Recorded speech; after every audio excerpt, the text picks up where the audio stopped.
You know, when most of us think about negotiation, we picture a tug of war, right? A battle where for me to win, you have to lose.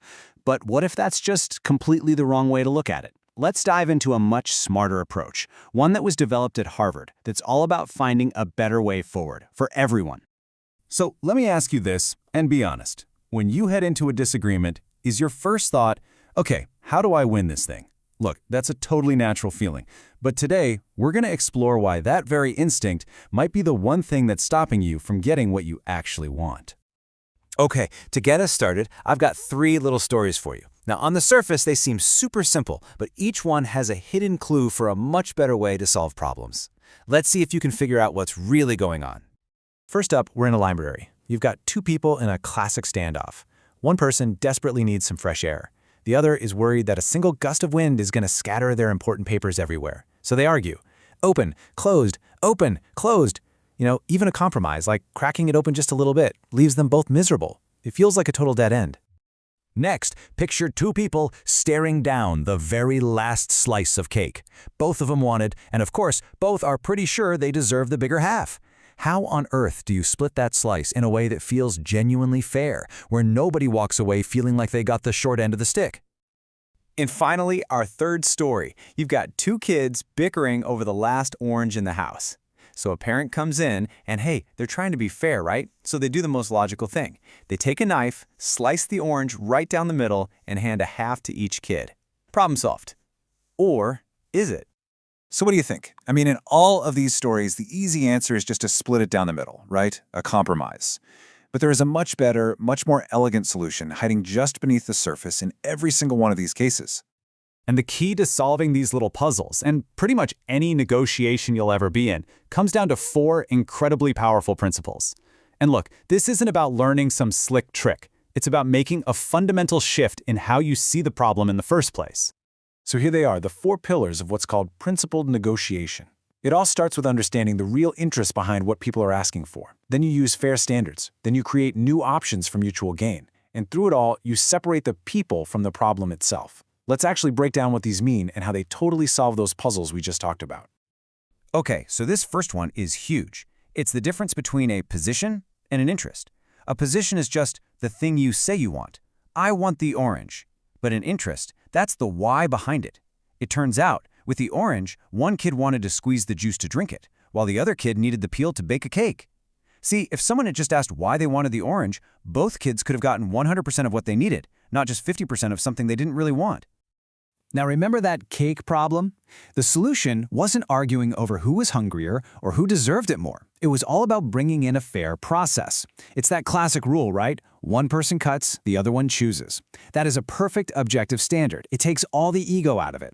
Suddenly, the person with the knife is laser-focused on making that cut as perfectly even as possible. It's a brilliant way to let a neutral rule solve the conflict for you.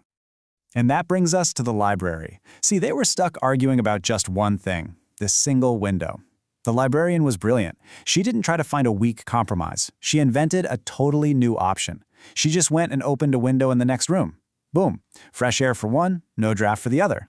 The whole point is to stop fighting over a fixed pie and start asking, hey, how can we make the pie bigger for everyone? This might be the most important one of all. It is so easy to fall into the trap of seeing the other person as your opponent, as the enemy. But that's a dead end. The goal is to see yourselves as partners trying to crack a puzzle together. You've got to team up against the problem, not against each other. Be tough on the issue, but always be soft on the person. And listen, this isn't just some feel-good, fluffy idea. It has a real-world impact. Research actually shows that if you just take a few minutes to build some rapport, to understand where the other person is coming from, you can increase your chances of getting a good outcome by a whopping 25 to 30%. I mean, that's huge. That's a massive advantage you get, just by being a decent human. Okay, I can practically hear you thinking it. This all sounds wonderful for reasonable people, but what happens when the other person is just not playing fair? What if they're being a jerk, or they have all the power, or they're trying to manipulate you? Totally fair question. Let's see how this stuff holds up when things get messy. The thing is, when things get tough, you don't just throw all this out the window and start throwing punches. Instead, you use a few really smart tactics to steer the conversation back to a good place. It's all about knowing your walk-away plan, redirecting personal attacks, and knowing how to call out bad behavior without starting a war. First up is probably the most important acronym in all of negotiation, BATNA, your best alternative to a negotiated agreement. In plain English, it's your plan B. What are you going to do if you can't make a deal? The better your plan B is, the less desperate you are, and that, my friends, is where your real power comes from. All right, this next one is just a brilliant mental move for when things get personal. If somebody attacks you, saying something like, "Your idea is completely ridiculous," our natural instinct is to push right back. Don't do it. Instead, you use negotiation jujitsu. You don't block their energy, you redirect it. Instead of getting defensive, you just ask a question, like, what about it seems ridiculous to you? Or, if you were in my shoes, how would you approach this? It completely shifts the dynamic from a fight to a problem-solving session. So after we've gone through all these principles and all these tactics, it all comes down to one final huge shift in how you think. A shift that really changes the entire goal of what it means to be good at this stuff. There's this fantastic little story in the book. A father and son are in a park in London, and they're just tossing a frisbee back and forth, having a good time.